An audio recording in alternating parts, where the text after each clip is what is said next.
चलिए, आज का हमारा चैप्टर है ज्योग्राफी का chapter 9, solar radiation, heat balance and temperature. बहुत ही इजी चैप्टर है ये। इसके कुछ टॉपिक्स को मैंने पहले पढ़ा चुका है, जैसे कि हीट बजट, हीट बैलेंस, जिसको हम हीट बजट भी कहते हैं, जिसको हम पढ़ा चुके हैं। तो इसका जो लिंक है मैं डिस्क्रिप्शन बॉक्स में डाल दूंगा, आप लोग देख लीजिएगा। सबसे पहले देखें आइसोलेशन क्या होता है। Isolation, the heat received by the earth is known as incoming solar radiation और आइसोलेशन। सूर्य से कुछ रेडिएशन लगातार पृथ्वी पे आते रहते हैं, तो सन से जो भी सोलर रेडिएशन निकलते हैं, बल्कि जाता तो वो पूरे स्पेस में है, लेकिन जितना जितना अर्थ उसको एब्जॉर्ब करती है, जो अर्थ के अंदर आता है, उसको हम क्या कहेंगे? आइसोलेशन कहेंगे। टेम्परेचर तो आसान है, जिससे हम डिग्री वगैरह नापते हैं, उसको हम टेम्परेचर कहेंगे। सॉरी, जो डिग्री वगैरह बताता है कि द इंटेंसिटी की कितनी ज़्यादा शरीर में हीट मौजूद है या नहीं है, उसको हम टेम्परेचर कहेंगे। रेडिएशन क्या होता है कि जो बिना माध्यम के चले, जिसको ट्रेवल करने के लिए मीडियम की जरूरत ना हो, है ना, तो उसको हम रेडिएशन कहेंगे। जैसे इलेक्ट्रोमैग्नेटिक वेव, ये सारी चीज क्या है? रेडिएशन है। टेरेस्ट्रियल रेडिएशन, देखो एक बात ध्यान से आप लोग समझो, इस दुनिया में जो भी बॉडी है, चाहे वो किसी भी तरह की बॉडी हो, वो क्या करती है? अपने आप से रेडिएशन छोड़ती रहती है ना।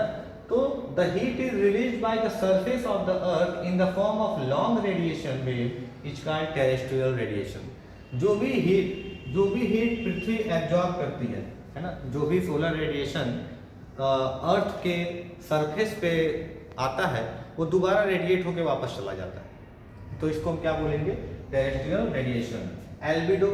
एल्बिडो, सूर्य की जो रोशनी एटमॉस्फेयर से टकराकर वापस हो जाती है, उसको हम एल्बिडो कहते हैं। The amount of reflected solar energy without being absorbed bye the earth surface is called albedo. मतलब वो जो सन की जो, देखिए यहाँ पे आप देख सकते हैं, ये है आपका अर्थ का सरफेस, ये वाला एरिया क्या है? अर्थ का सरफेस है।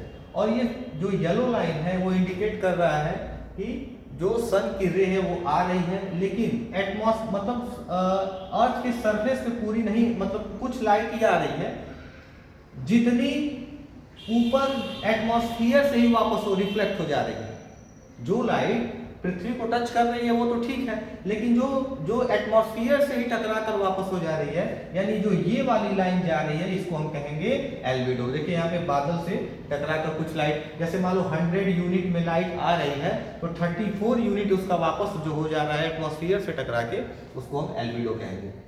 आइसोथर्म, ये एक इमेजिनरी लाइन है जो मैप पे ड्रॉ किया जाता है टेम्परेचर को बताने के लिए, सेम टेम्परेचर को बताने के लिए। जैसे आप यहाँ ध्यान से देखना, है ना, इसको हम कैसे देखें? जैसे मान लो 6 डिग्री सेल्सियस, ये वाली लाइन आ रही है, यहाँ पे 6 डिग्री सेल्सियस बता रहा है, फिर उसके बाद यहाँ पर 6 डिग्री सेल्सियस बता रहा है, तो यानी कि ये जो आइसो बार लाइन खींची गई है, वहां पे टेम्परेचर कितना होगा? 6 डिग्री सेल्सियस।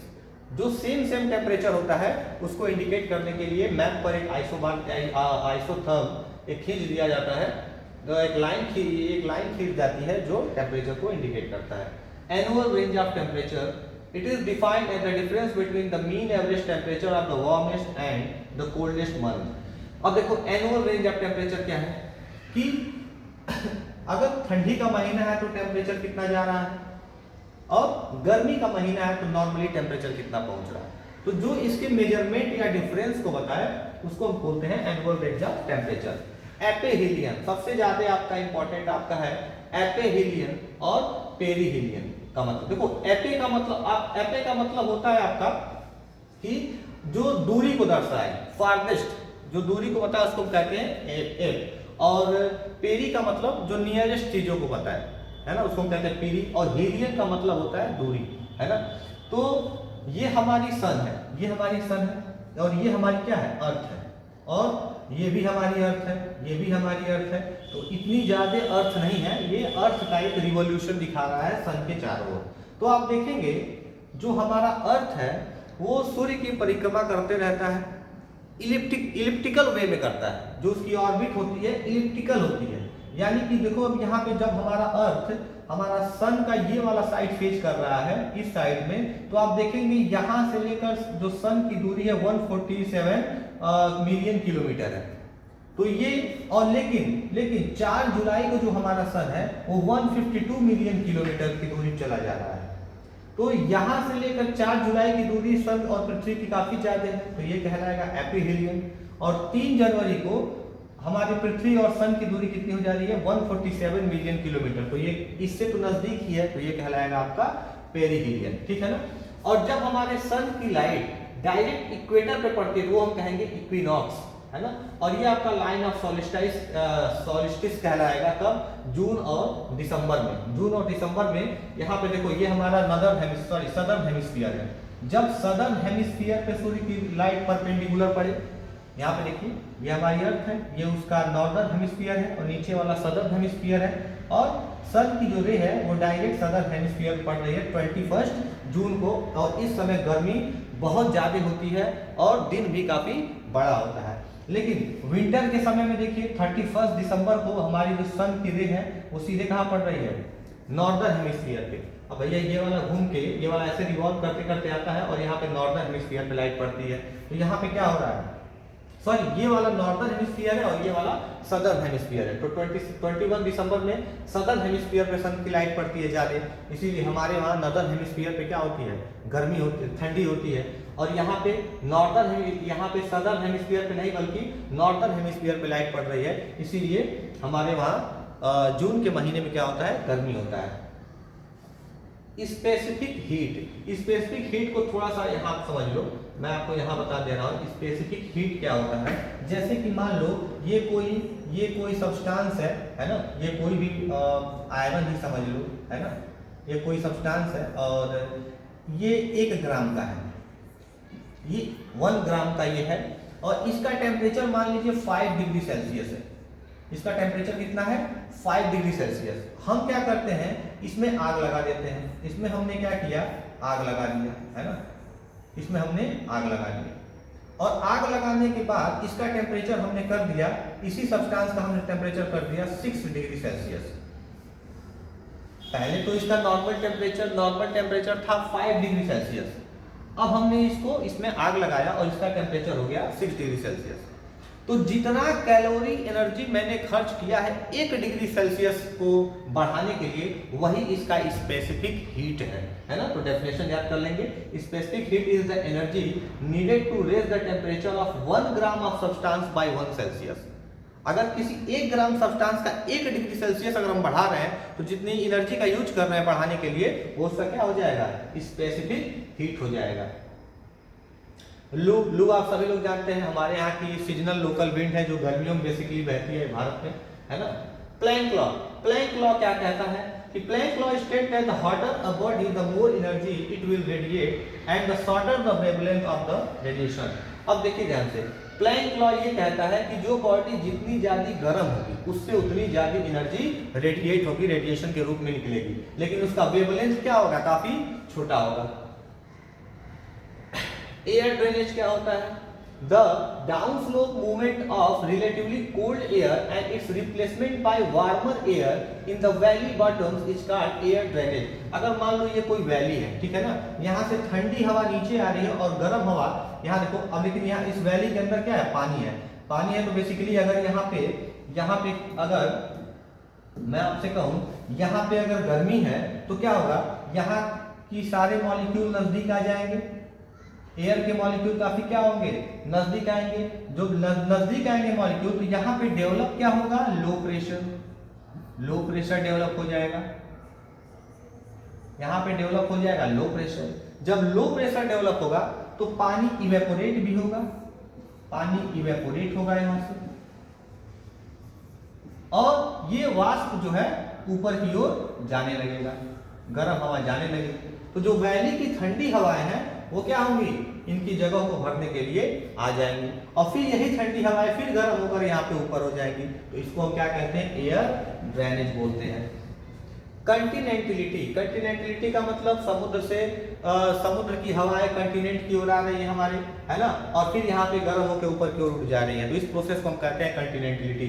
यानी कि जो मूविंग एयर है, जो कूल एयर है, वो आ रहा है यहाँ पे, ध्यान समझना, समुद्र से जो ठंडी हवा है वो जमीन की ओर आ रही है ना, और जमीन से फिर गर्म होके ऊपर की ओर उड़ जा रही है, जिसको हम कहेंगे कंटिनेंटलिटी। अब हमारा चैप्टर का बेसिकली क्वेश्चन स्टार्ट हो गया है, तो थोड़ा हम इसको समझेंगे। How does the energy received in the upper layer of the atmosphere keep changing at different times of the year. यार बात सुनो, एनर्जी तो लगातार आते रह रही है, सनलाइट तो लगातार आ रही है, लेकिन कभी कभी हम गर्मी फेज कर रहे हैं, कभी कभी हम ठंडी फेज कर रहे हैं, ये भी तो है। आखिर एक जैसा टेम्परेचर क्यों नहीं रह रहा है? भारत में आप देखेंगे जून जुलाई के महीने में काफ़ी गर्मी पड़ती है, नवंबर दिसंबर के महीने में काफ़ी ठंडी पड़ती है। आखिर ऐसा क्यों? सूर्य की रोशनी तो कंटिन्यूस आ रही है, तो हर साल हर महीना एक ही होना चाहिए, मतलब सिचुएशन सीजन वगैरह हमेशा एक ही होना चाहिए, पर क्यों ये चेंज हो रहा है? तो उसका सबसे बड़ा एग्जाम्पल क्या है कि जो हमारा अर्थ है, ध्यान से देखो, ये हमारा अर्थ है, ठीक है ना, ये हमारा सन है और अर्थ दोनों है। अब अर्थ अपनी एक्सिस पे कंटिन्यूअस क्या कर रही है? रोटेट कर रही है ना।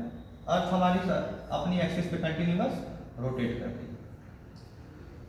अब होगा क्या कि 4 जुलाई को लगभग 21 जून वगैरह को या फिर 4 जुलाई को ये जो हमारा अर्थ है, ये हमारे अर्थ का ये वाला जो हिस्सा है ये नॉर्दर्न हेमिस्फीयर का है, नॉर्दर्न हेमिस्फीयर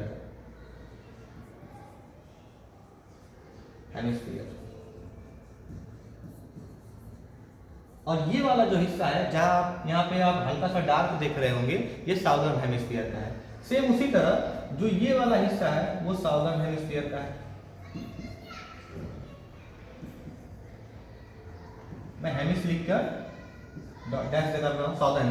तो आप देखिएगा जब अर्थ अपने एक्सिस, पहले तो अर्थ अपने एक्सिस पर भी ऐसे ऐसे रोटेट करती है, फिर हल्का सा 23.5 डिग्री ऐसे टिल्ट भी है, ऐसे झुकी हुई है। ये अर्थ की एक्सिस है, ये अर्थ की एक्सिस है, और इसमें 23.5 डिग्री क्या है, अर्थ ऐसे टिल्ट है और ऐसे रिवोल्यूट कर, अब अपने एक्सिस पे ऐसे उसका रिवोल्यूशन अपने एक्सिस पे हो रहा है। और साथ ही साथ ये चक्कर किसका लगा रही है? सन का भी चक्कर ऐसे लगा रही है। तो जब हमारी अर्थ सन के इस डायरेक्शन में आ जाती है, एपीहीलियन वाले डायरेक्शन में, तो आप देखेंगे हमारा जो अर्थ है वो उसका नॉर्दर्न साइड जो है फेज करता है सन को, तो सनलाइट जो है हमारे नॉर्दर्न फेज पर लगता है। तो इसीलिए इस समय क्या होता है, काफी सारा गर्मी होता है। लेकिन फिर चक्कर लगाते लगाते लगाते जब इस साइड आता है पेरीहीलियन टाइम में, तो यानी कि 3 जनवरी को, तब उसका मैक्सिमम हिस्सा किसका होता है? सदर्न हेमिस्फीयर की ओर होता है। इसीलिए हमको यहाँ क्या लगता है? ठंडी लगती है। तो यही कारण है हमारे वहाँ सीजन चेंज होने में। तो पूरा आंसर ऊपर लिखा हुआ है यहाँ पे, है ना, आप इसको अच्छे से पढ़ लेंगे, आपको आंसर समझ में आ जाएगा। नीचे देखते हैं, explain the factor affecting isolation at the surface of earth.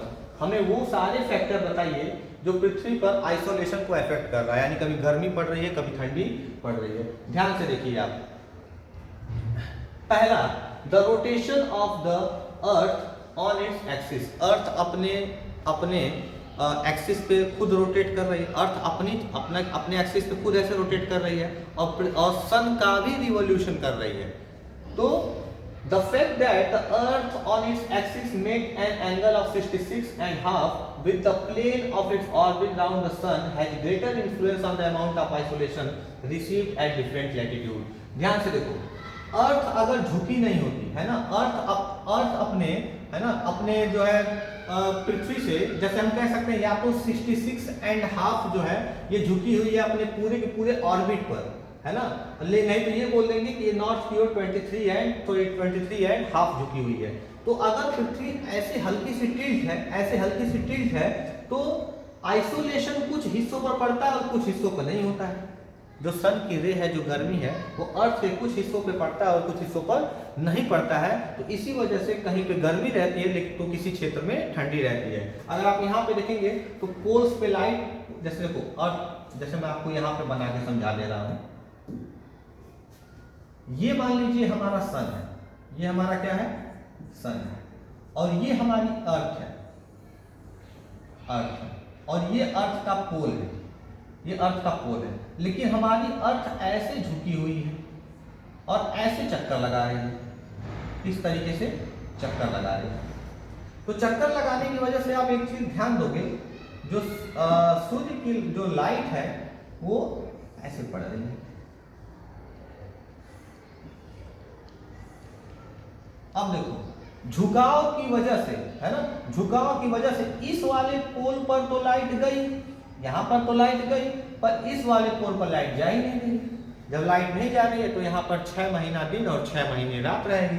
फिर जब वो घूमकर इधर आएगी, इस साइड आएगी, इस वाले पोल पर लाइट जाएगा और इस वाले पोल पर नहीं जाएगा, फिर यहाँ 6 महीने दिन और 6 महीने रात होगा, है ना। तो एक्सिस पर रोटेशन के वक्त अर्थ की एक्सिस पर उसका झुकाव भी एक मैटर बन जाता है दिन और रात होने का या फिर सीजन वगैरह चेंज होने का। The angle of inclination of sun ray, angle of inclination, सूर्य की रोशनी किस तरह से पड़ रही है।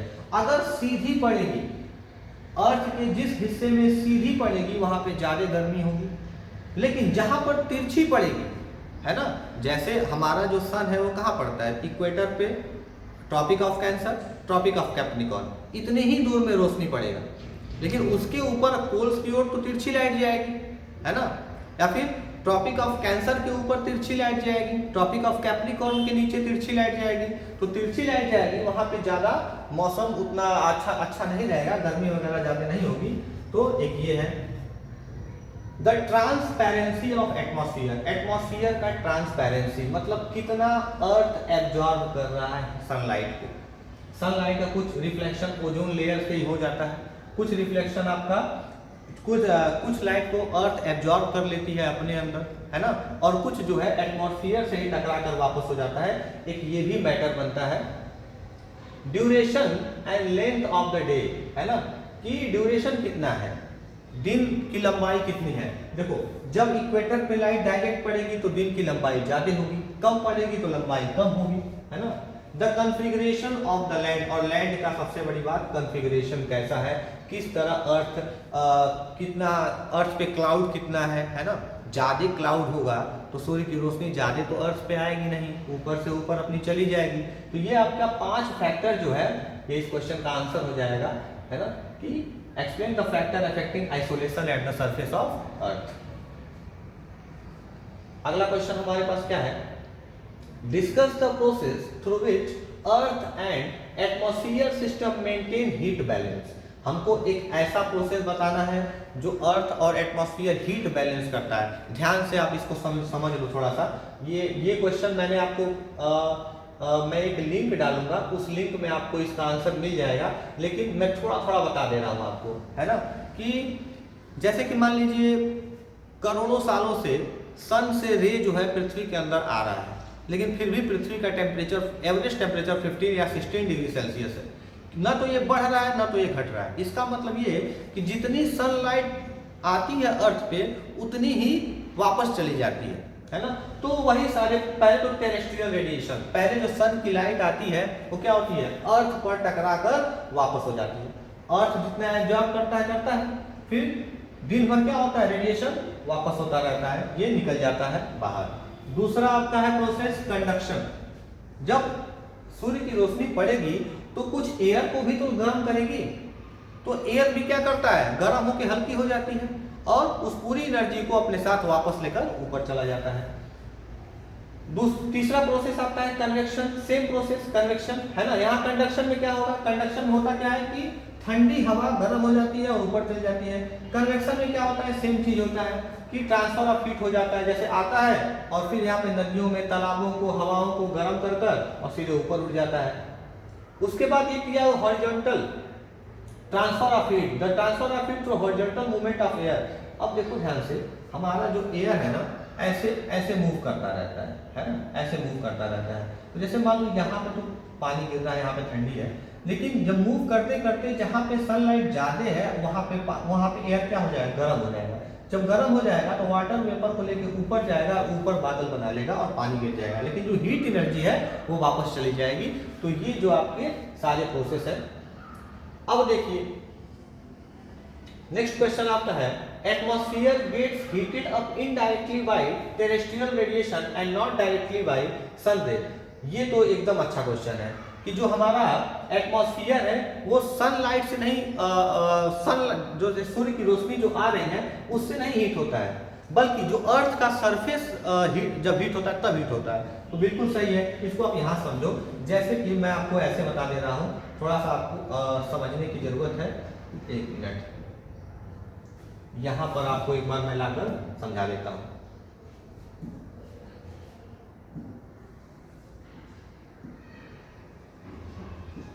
जैसे मान लीजिए ये हमारा अर्थ सरफेस है ना, ये हमारा क्या है, अर्थ सरफेस है, और ये ऊपर हमारा सन है, ये हमारा सन है। अब सन की रेज जब अर्थ पे आती है, जो सन की रेज है जब वो अर्थ पर आती है तो अर्थ से टकराती है, लेकिन अर्थ पर टकराने से पहले क्या होता है, एटमॉस्फेयर से होते हुए आ रही है। तो जब सूर्य की रोशनी आ रही है तभी एटमॉस्फेयर हमारा गर्म हो जाना चाहिए। ये जो हमारा एटमॉस्फेयर है ये तभी ये हीट हो जाना चाहिए एटमॉस्फेयर, लेकिन तब हीट नहीं होता है। क्यों? क्योंकि डायरेक्टली एटमॉस्फेयर हीट कभी नहीं होगा। होता कब है, जब ये अर्थ के अंदर आते हैं तो अर्थ क्या करता है, इस हीट को पहले एब्जॉर्ब करता है। पहले क्या करता है, एब्जॉर्ब करता है।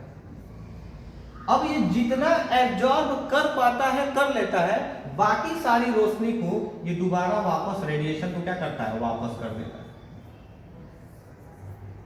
जब बाकी सारी रेस वापस हो जाती हैं तो जो बचा हुआ वो एब्जॉर्ब किया है उसको भी वो दिन भर मतलब रात भर उसको निकालता रहता है। जैसे आप देखेंगे गर्मी के समय में जब शाम हो जाता है, जब सूर्यास्त हो जाता है, जब सन की रे आ भी नहीं रही होती है अर्थ पे, फिर भी जो हमारी जमीन है वो पूरी गर्म रहती है। और जब आप चलेंगे तो एक आंच आने जैसा लगेगा। वो क्या हो रहा है, वो रेडिएशन वापस हो रहा है। और जब ये रेडिएशन वापस होता है, जब ये रेडिएशन वापस होता है तब ये क्या करेगा, ये पूरे के पूरे एटमॉस्फेयर को गर्म करते हुए जाएगा, पूरे के पूरे एटमॉस्फेयर को गर्म करते हुए जाएगा।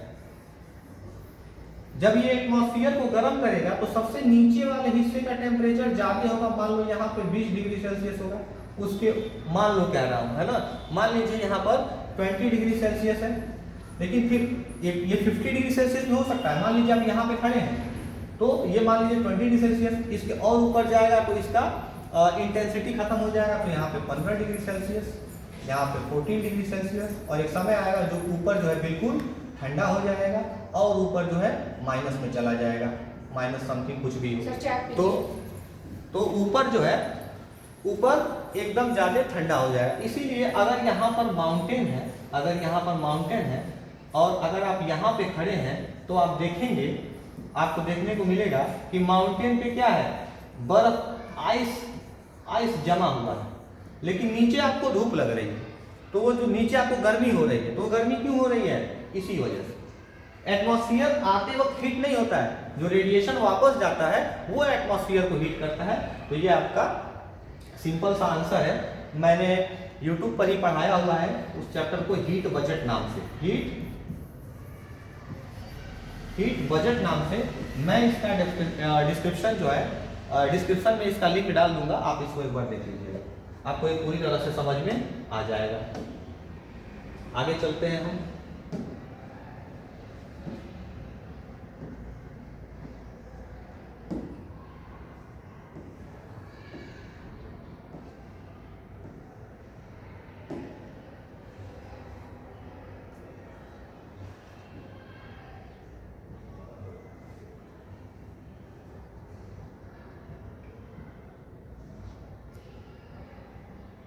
आगे का हमारा क्वेश्चन क्या है, एक मिनट, ये वाला हो गया था पूरा, ये भी हो गया था, और ये भी मैंने आपको कंडक्शन वगैरह भी मैंने आपको बता दिया है।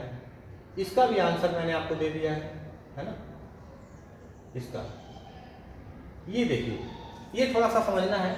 Why is the day temperature maximum in May के महीने में दिन का जो टेम्परेचर बहुत ज्यादा होता है, लेकिन why not after summer solstice in India, लेकिन समर सोलिस्टाइस के बाद क्यों नहीं होता है भारत में। ध्यान से देखो, समर सोलिस्टाइस के बाद क्या होता है, जो अर्थ होता है उसका जो रोशनी है ना डायरेक्ट इक्वेटर पे पड़ता है। जो अर्थ होता है जैसे कि यहाँ पर आप देखिए, जो सनलाइट है वो क्या है, यहाँ पर सनलाइट डायरेक्ट सदर्न हेमिस्फीयर पर पड़ रहा है और कुछ हिस्सा इसके नॉर्दर्न हेमिस्फीयर पे। कौन से महीने में, जून के महीने में। ये क्या है, परपेंडिकुलर है। यहां पर देखेंगे तो नॉर्दर्न हेमिस्फीयर में डायरेक्ट पड़ रहा है विंटर, लेकिन सदर्न मैक्सिमम हिस्सा इसका कहाँ है, सदर्न हेमिस्फीयर में। यहां पर देखिए तो सनलाइट इक्वेटर पे डायरेक्टली पड़ेगा, इक्वेटर पे, और यहां पर भी इक्वेटर पे डायरेक्टली पड़ेगा। तो आप ध्यान देंगे जिस समय सूर्य की रोशनी इधर 21 जून को पड़ती है ना, उस समय जो अर्थ होता है वो अर्थ जो रिवॉल्यूएट होकर ऐसे अपनी एक्सिस पे ऐसे रोटेट होकर इंडिया वाला जो क्षेत्र है वो सन के सामने बिल्कुल होता है। और चूंकि इंडिया में इक्वेटर के ऊपर है, इक्वेटर पे है नहीं, लेकिन इक्वेटर पे नहीं है, तो इक्वेटर वाले रीजन पे जो रोशनी पड़ती है तो इक्वेटर वाले देशों में जो है गर्मी पड़ती है। इसीलिए यहाँ पर देखेंगे जब आपका 22 दिसंबर आएगा तो जो अर्थ का मैक्सिमम फेस है इंडिया के साइड वाला, इंडिया वाले साइड का मैक्सिमम जो फेस है वो सन के बिल्कुल अपोजिट हल्का सा अपोजिट चला जाता है। तो जो सन रे होती है ना इंडिया में तिरछी आती है, तो ठंडी के दिनों में हमें कम धूप महसूस होता है। तो ये उसका रीजन है, इसको भी आप देख लेंगे। इसका आंसर खत्म हो गया। और ये पूरा का पूरा टॉपिक आपका हीट बजट का है। मतलब ये क्वेश्चन ये पूछ रहा है कि सूर्य की रोशनी कई दिनों से कंटिन्यूअस आ रही है, कई सालों से कंटिन्यूअस आ रही है, लेकिन फिर भी ये वापस हमारी गर्मी बढ़ नहीं रही है ना। तो इसको मैंने पूरी तरह से बता दिया है, लेकिन फिर भी मैं आपको समझा दे रहा हूँ। जैसे कि मान लीजिए सन से, मैं इस फिगर को बड़ा करके आपको समझा दे रहा हूँ, मैं इसके लिंक को डिस्क्रिप्शन में डालूंगा, देखिएगा जरूर। जैसे कि मान लीजिए सनलाइट हमारी आ रही है, ठीक है ना, ये हमारी सनलाइट आई, कितना है मान लीजिए 100 यूनिट आए, तो सबसे पहले एटमॉस्फेयर में 14 यूनिट चला जाता है, 100 में से 14 कहाँ चला जाता है एटमॉस्फेयर में, बाकी जो 51% पृथ्वी एब्जॉर्ब कर लेती है। लेकिन फिर भी ये 51% क्या होता है, रेडिएशन के रूप में बाहर निकल जाता है, और लास्ट में ये 14 भी बाहर निकल जाता है। तो जितने बचे हुए हैं ये सब के सब टोटल के टोटल वापस हो जाते हैं। और पहली बात तो आते ही जो है लगभग 35 यूनिट वापस हो जाता है, एटमॉस्फेयर से एक्सोस्फीयर से टकरा कर वापस हो जाता है, जिसको हम एल्बिडो कहते हैं, आप पीछे पढ़े हैं। तो एल्बिडो है ना, रेडिएशन, कन्वेक्शन, इन सभी प्रोसेस के थ्रू जो है हमारी चीजें ये वापस हो जाती हैं, रिटर्न हो जाती हैं। तो इसी को हम कहते हैं हीट बजट। ये मैंने बहुत ही अच्छे से समझा रखा है, डिस्क्रिप्शन में मैं इसका लिंक डाल दूंगा, उसको देख लीजिएगा, ये टॉपिक आपको समझ में आ जाएगा। अगला क्वेश्चन क्या है, explain the factor controlling temperature distribution. अब हमको बताना है, फैक्टर बताना है कि जो टेम्परेचर को पूरे अर्थ पे टेम्परेचर अलग अलग रहता है, ऐसा क्यों है। तो सबसे बड़ी बात आप देखो कि लैटिट्यूड, आप जितनी ऊंचाई पर जाओगे है ना, आपको टेम्परेचर उसी हिसाब से चेंज होता चला जाएगा। अगर हम पोल की ओर जाते हैं है ना, अगर हम इक्वेटर पे हैं, मान लीजिए हम अफ्रीका में और पोल की ओर जाते हैं यानी कि रसिया की ओर बढ़ते हैं, तो हम देखेंगे हमें काफ़ी ठंडी लगेगी। इसके कई सारे कारण हैं। पहली बात हमारी पृथ्वी देखिए ऐसे टिल्ट है, तो जब टिल्ट हो गई है तो यहाँ पर पोल पर बहुत जल्दी यहाँ पर क्या हो रहा है, यहाँ पर लाइट नहीं जा रहा है। जब इधर लाइट नहीं जाएगा, जब इस वाले रीजन में लाइट नहीं जाएगा तो यहाँ पे क्या हो जाएगी, ठंडी हो जाएगी। लेकिन उसी समय यहाँ पर गर्मी पड़ रही है, तो लैटिट्यूड भी रिस्पॉन्सिबल है, यानी कि ऊंचाई भी रिस्पॉन्सिबल है इसके लिए। सॉरी, लैटिट्यूड मीन्स ये वाली लाइन, लेटी हुई लाइन, मतलब डायरेक्ट जो आ रही है। एल्टीट्यूड, एल्टीट्यूड का मतलब ऊंचाई, जितनी ऊंचाई पे जाओगे ठंडी बढ़ेगी। ये मैंने ठीक पीछे बताया है कि सनलाइट आती है, सबसे पहले अर्थ सरफेस को हीट करेगी, फिर ऊपर उठते हुए जाएगी, उसके ऊपर उठते हुए जाती है क्या करती है, एटमॉस्फेयर को हीट करती है। तो एटमॉस्फेयर जो हीट होगा तो नीचे सबसे ज़्यादा हीट होगा, ऊपर कम हीट होगा, और नीचे ऊपर जाओगे तो कम गर्मी लगेगी। Distance from the sea level, sea level भी एक मौका मिलता है, मतलब सी लेवल भी एक कारण बनता है, क्योंकि समुद्र में क्या होता है ना, एक्चुअली हाई प्रेशर जनरेट होता रहता है। तो हाई प्रेशर से लो प्रेशर की ओर हवाएं चलती हैं। तो जब समुद्र से ठंडी हवाएं पृथ्वी पे आकर गर्म हो जाती हैं और ऊपर जाती हैं, तो इसको हम कहते हैं सी ब्रिज। ओशन करेंट भी रिस्पॉन्सिबल है, जैसे कि सी ब्रिज क्या है। अब ओशन करंट को ध्यान से समझो, इक्वेटर पे जितनी ओशन की करंट बहेंगी वो इस साइड से बहेंगी है ना। जैसे कि मान लो यहाँ का पानी ठंडा है तो कहाँ जाएगा, गर्म पानी की ओर जाने की कोशिश करेगा, तो जहाँ इसे गर्म पानी मिलेगा वहीं पर ये ऊपर उठ जाएगा। तो यहाँ जब ऊपर आया ठंडा पानी गर्म की ओर गया, आगे जाकर क्या करेगा, इस गर्म पानी की जगह को लेगा। क्यों, क्योंकि जो हॉट वाटर है ये इवेपोरेट होकर ऊपर उठ जाएगा, और इस तरह यहाँ पे मौसम का परिवर्तन होते रहता है। अब जैसे मान लीजिए ये वाला चल रहा है, जो लाल वाला है ये गर्म पानी हॉट वाटर है। अब हॉट वाटर ऐसे आया और इन सभी खाड़ियों से टकराते हुए वापस गया। जब ये वापस देखो, अब ये वापस क्यों हो रहा है उधर, क्योंकि इनसे टकरा रहा है, टकराते हुए वापस जा रहा है। लेकिन ऊपर से ठंडा पानी आ रहा है, जब ठंडा पानी इसमें मिलेगा तो इसका डायरेक्शन चेंज हो जाएगा, और चेंज हो गया ये। अभी ठंडा पानी इसमें मिल गया, गर्म पानी ऊपर चला गया, ऊपर जाने के बाद ये गर्म पानी फिर से ठंडा होगा, और ठंडा होकर फिर से नीचे आएगा, और ये ओशन करंट चलते रहते हैं, जिसकी वजह से कंटिनेंट्स के टेम्परेचर भी डिफर करते रहते हैं, जिसको हम कंटिनेंटिलिटी कहते हैं। ऊपर आप पढ़े एयर मास, जब हवा का देखो सबसे पहले समझो एयर क्या होता है, विंड क्या होता है, एयर मास क्या होता है। एयर क्या होता है, एयर हम उसको कहेंगे जो नॉर्मली ये गैस है ना एटमॉस्फेयर, उसको हम एयर कहेंगे। लेकिन जब ये एयर चलने लगेगा, फ्लो होने लगेगा, तो उसको हम कहेंगे विंड, उसको हम क्या कहेंगे, विंड।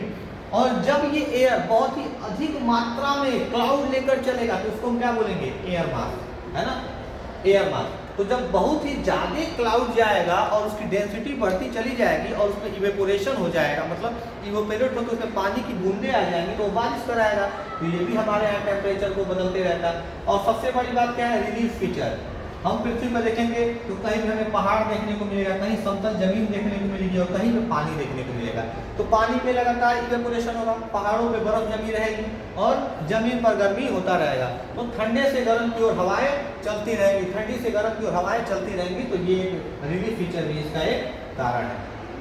अगला, explain distribution of temperature in जनवरी।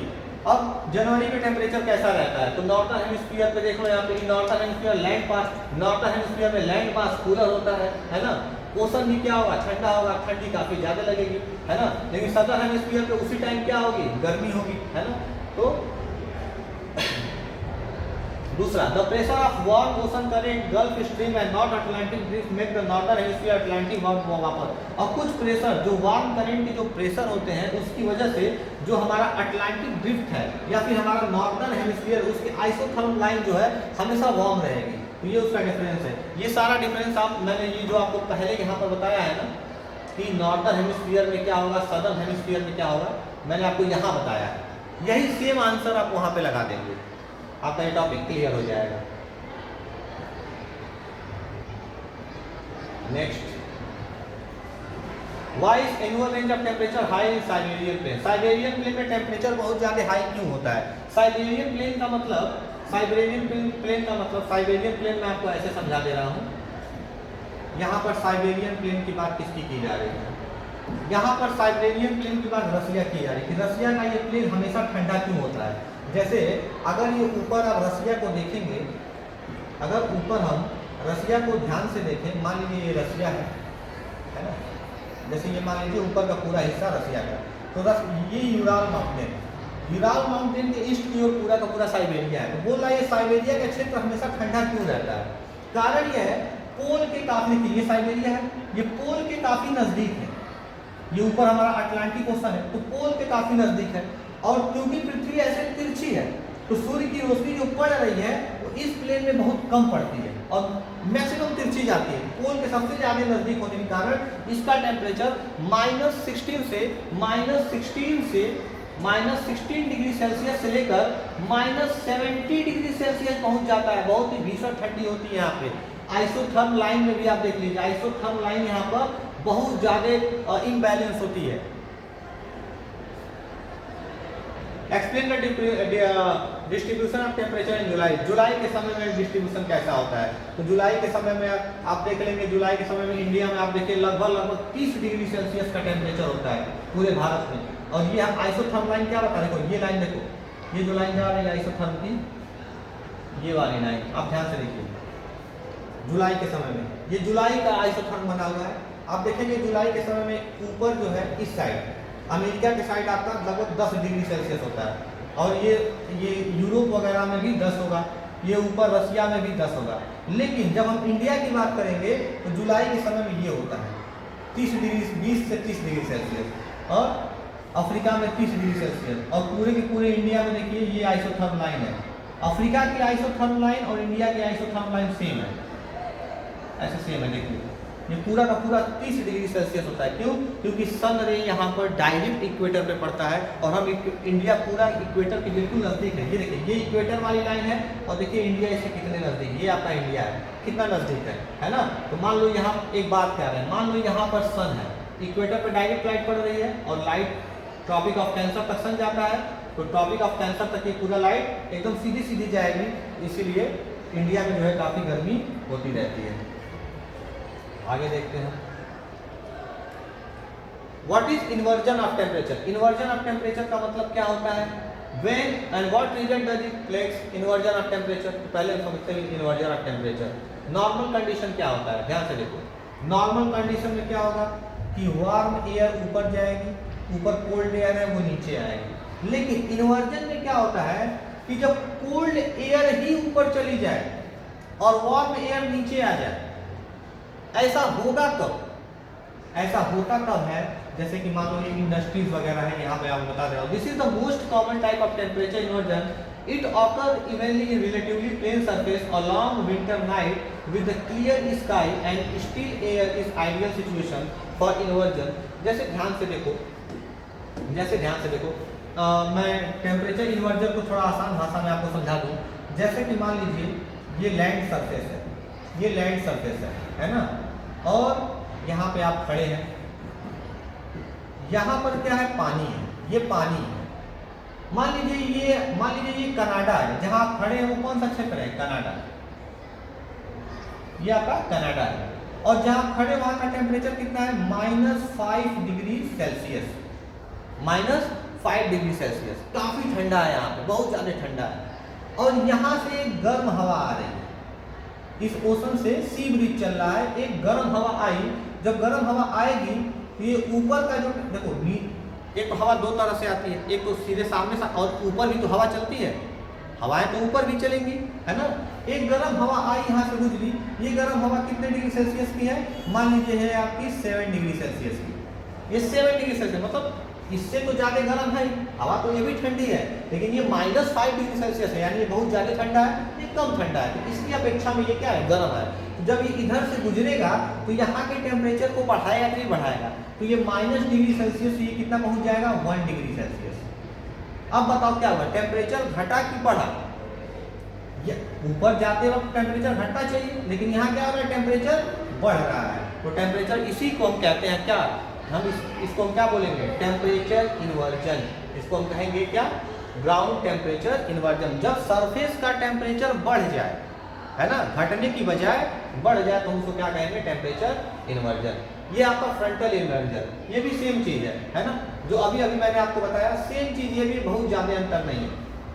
ये आपका इन्वर्जन ग्राउंड लेवल पे होगा, और ये आपका इन्वर्जन ऊपर होगा, आसमान में होगा। जब आसमान, जैसे ऊपर में क्या, आप ग्राउंड में रह रहे हैं, यहाँ पे टेम्परेचर जब बढ़ रहा है, और आसमान में तो क्या, आपके ऊपर भी तो हवा चल रही है, जब वहाँ पे टेम्परेचर चेंज होता है उसको हम बोलेंगे फ्रंटल इन्वर्जन।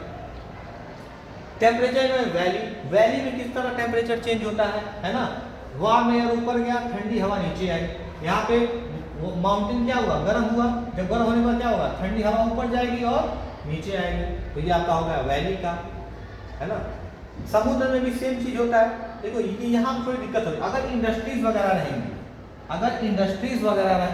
लगी रहेंगी तो नीचे ठंडा होगा, लेकिन जो इनका जो धुआं है इसमें कार्बन डाइऑक्साइड की मात्रा ज़्यादा होती है, तो ये ऊपर जाके एक लेयर जमा लेते हैं, जहाँ पे क्या हो जाता है? हीट बढ़ जाती है, और जो भी सनलाइट आता है वो ऊपर की ओर गर्मी फैला देता है, लेकिन नीचे क्या रहता है? काफ़ी ठंडा रहता है। इससे पॉल्यूशन भी बहुत ज़्यादा फैलता है। Give economic implication of temperature inversion. कुछ नॉर्मल इकोनॉमिक इम्प्लीकेशन बताने हैं, जैसे इंडस्ट्रीज वगैरह लगाने से बहुत ज़्यादा मौसम में चेंजेस आए हैं, बहुत ही ज़्यादा पॉल्यूशन वगैरह फैला है ना। आप देखेंगे कि जहाँ पे इंडस्ट्रीज ज़्यादा होती है वहाँ पे विजिबिलिटी कम हो जाता है, नॉर्मल रोडों पे चलते उनको दिखाई नहीं देता है। आखिर वो विजिबिलिटी कम क्यों हो रही है? ये जो एयर वगैरह है, टेम्परेचर इन्वर्जन की वजह से जो भी एयर वगैरह है वो ठंडी हवाएं जो है वो नीचे ट्रैप हो जा रही हैं, और बहुत ज़्यादा उसमें धुंध वगैरह आ जा रहा है, बहुत ज़्यादा उसमें डस्ट पार्टिकल्स आ जा रहे हैं। इसीलिए give the main feature of isotherm. Isotherm का मेन फीचर बताना है। सबसे बड़ी आइसोथर्म मैप पर खींची गई सबसे लंबी लाइन है। ये एक इमेजिनरी लाइन होती है। ये क्या बताता है? टेम्परेचर बताता है। सेम टेम्परेचर किस किस जगह पर है। जैसे कि मान लीजिए लाइन जा रही है 40 डिग्री फ़ारेनहाइट वाली, तो हर जगह 40 डिग्री फ़ारेनहाइट ही टेम्परेचर होगा। मान लीजिए मैंने ये 70 डिग्री फ़ारेनहाइट की लाइन पकड़ी है, तो हर जगह टेम्परेचर 70 डिग्री फ़ारेनहाइट यानी 21 डिग्री सेल्सियस ही होगा, है ना। तो ये आपका क्या बताता है? एक टेम्परेचर को बताता रहता है कि एक ही जगह पे आ रही, कितने ज़्यादा टेम्परेचर है ना। इस लाइन से हम अंदाज़ा लगा सकते हैं ये लाइन कहाँ कहाँ से गुजर रही है। अगर मालूम है 21 डिग्री सेल्सियस की लाइन पकड़ी, वो लाइन जहाँ जहाँ से जाएगी उस देश में टेम्परेचर 21 डिग्री सेल्सियस ही होगा। तो इस तरह से चैप्टर ये ख़त्म होता है और ये बहुत ही खास चैप्टर नहीं था। इसका मेन टॉपिक जो है इस पूरे चैप्टर में जो सबसे ज़्यादा इम्पॉर्टेंट है वो आपका है हीट बजट, वो आपका हीट बजट। और इस हीट बजट टॉपिक को मैंने बहुत ही अच्छे तरीके से मैंने एक्सप्लेन कर दिया है और इसका एक्सप्लेनेशन वीडियो इसका डिस्क्रिप्शन लिंक में मैं डाल दूंगा। आप डिस्क्रिप्शन में जाइएगा, लिंक पर क्लिक करिएगा और हीट बजट को अच्छे से आप देख लीजिएगा। तो कल हम मिलेंगे एक नए चैप्टर के साथ, तब तक के लिए थैंक यू सो मच।